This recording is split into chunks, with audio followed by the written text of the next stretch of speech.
Welcome to Man Does Tech, where I solve the problems you didn't even know you had.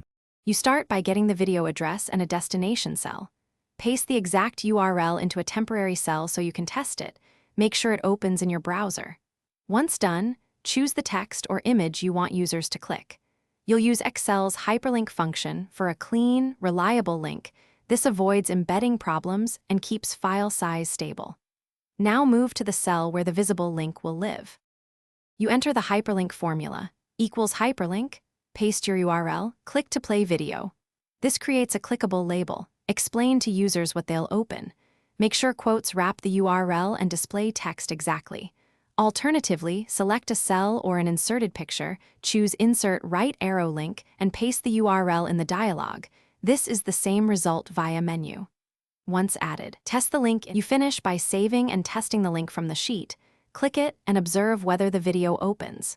If it doesn't, check the URL for typos, remove extra tracking query strings that can break redirects, and confirm the target is reachable from the user's network. Make sure Excel's security settings don't block external links.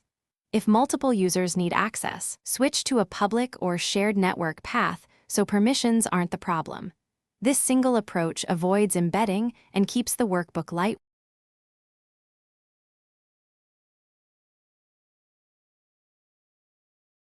Thanks for watching. If you found this helpful, don't forget to like and subscribe.